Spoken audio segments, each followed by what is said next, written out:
मैं उपस्थित हूँ अभी राजधानी पटना के सूचना भवन में और विभाग के मुख्य सूचना आयुक्त कोरोना काल से ही ऑफिस जो है वो नहीं आ रहे हैं। जब ऑफिस आते भी हैं तो वर्चुअल माध्यम से वो सुनवाई करते हैं।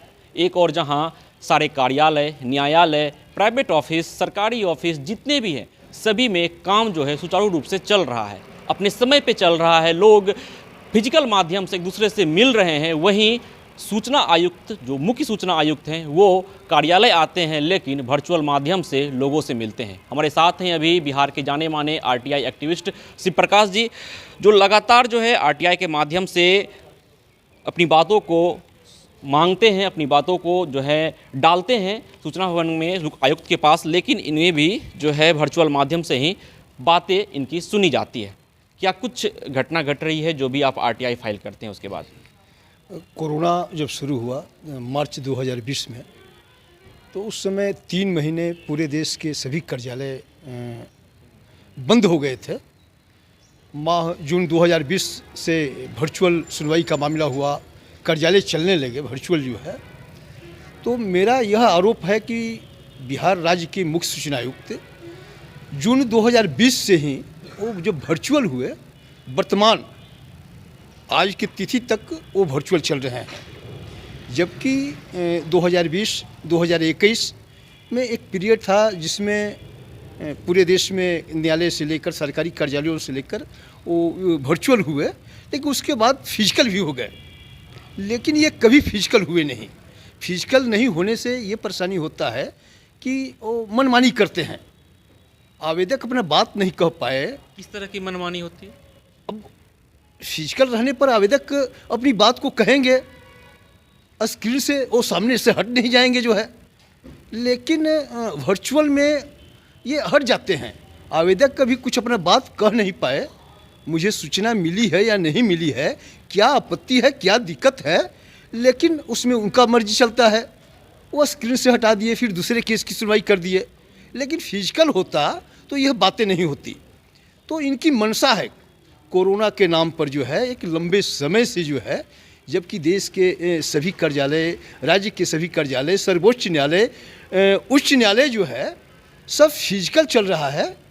इनके द्वारा ऐसा किया जाना जो है यह सूचना के अधिकार का गला घोटना मैं मानूंगा जो है। आपने ये जानने का प्रयास नहीं किया या आपने पूछा नहीं कि आप इस तरह की वर्चुअल कार्रवाई क्यों कर रहे हैं, फिजिकल कार्रवाई क्यों नहीं होती है आपके दफ्तर में? नहीं, 50 जो जाने माने एक्टिविस्ट हैं, सूचना मांगने वाले राज्य के जो एक्टिविस्ट हैं, हम लोगों ने बहिष्कार रखा है।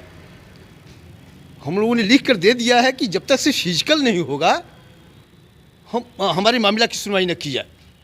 लेकिन वो 3 वर्ष हो गए जो है, वो न वर्चुअल फिजिकल हो रहे हैं, न सुनवाई हो रहा है। हम लोग के केसों का नंबर नहीं आ रहा है, क्योंकि लिखित हम लोग के द्वारा दे दिया गया है कि हम वर्चुअल का बहिष्कार करते हैं।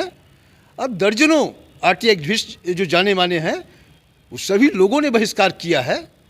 अन्य जो 3 सूचना आयुक्त हैं। कब आपने आरटीआई डाला था? आरटीआई तो 19 में, 20 में, 18 में, 17 में। यह भी हम बतला देना चाहते हैं कि एक्ट में है कि 30 दिन के अंदर इन्फॉर्मेशन देना है, लेकिन 6 बरस 7 बरस पर यहाँ सुनवाई का तिथि आता है। सर्वोच्च न्यायालय, अब पटना उच्च न्यायालय में भी इतना समय नहीं लगता है। ये 2.5 बरस 3 बरस के बाद जब से ये मुख्य सूचना आयुक्त आए हैं, सूचना आयोग की स्थिति इतना बदतर कर दिए हैं कि खुद सूचना कानून का ये उल्लंघन कर रहे हैं, एक्ट के मुताबिक वो काम नहीं कर रहे हैं।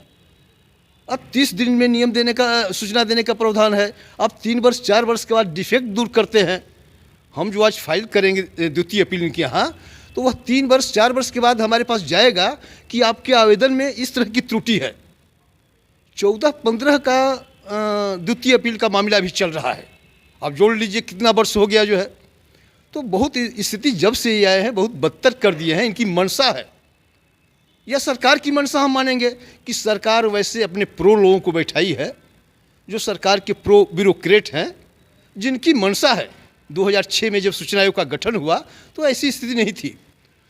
पदाधिकारी डरते थे, चूँकि इनका काम है मांगी गई सूचना को आवेदक को दिलाना, लेकिन ये बिना सूचना दिलाए ही बात को समाप्त कर देते हैं 6 वर्ष 7 वर्ष 8 वर्ष अगर कोई भ्रष्टाचार का मामला है, आवेदक सूचना मांगता है तो उसे तो तत्काल देना चाहिए। आप 5 वर्ष 6 वर्ष के बाद बने हुए रोड में अगर वित्तीय अनियमितता हुआ, इस बिल्डिंग में अनियमितता हुआ है, तो आवेदक को 6 वर्ष 7 वर्ष के बाद अगर आप देते हैं तो इस इंफॉर्मेशन का महत्व क्या रह जाएगा। तो ऐसे करके साजिश करके जो है वो खुद सूचना के अधिकार कानून का गला ये घोट रहे हैं। ये गंभीर मामला है, सरकार को इस बात को संज्ञान में लेकर जो है गंभीरता से लेनी चाहिए। तो हमारे साथ थे शिव प्रकाश जी और जाने माने एक्टिविस्ट हैं, आरटीआई एक्टिविस्ट हैं, जिन्होंने साफ लफ्ज़ों में कहा है कि मुख्य सूचना आयुक्त वर्चुअल माध्यम से जो है कार्रवाई कर रहे हैं, जिससे समस्या यह उत्पन्न होती है कि जब आवेदक अपनी समस्या को गिनवाता है, अपनी समस्या को कहता है, तो वो विंडो चेंज कर देते हैं, दूसरी समस्या पर आ जाते हैं, दूसरे आवेदक पर आ जाते हैं। तो जो एक फिजिकल माध्यम में जो वार्तालाप होता है, जो आमने सामने से बातें होती है, बहस होती है, वो नहीं हो पाता, सही ढंग से कार्य नहीं हो पाता। और आखिर एक ऐसी क्या समस्या है कि मुख्य सूचना आयुक्त वर्चुअल माध्यम से जो है वो अपनी कार्रवाई कर रहे हैं। वो ऑफिस आ रहे हैं तो वर्चुअल माध्यम से लोगों से मिल रहे हैं, उनके आवेदक जो है वर्चुअल माध्यम से अपनी बातों को कह पा रहे हैं। आखिर कारण क्या है? क्योंकि देश में जितने भी कार्यालय हैं, चाहे वो प्राइवेट हों चाहे वो सरकारी हों, सभी खुल चुके हैं, सभी फिजिकल हो चुके हैं।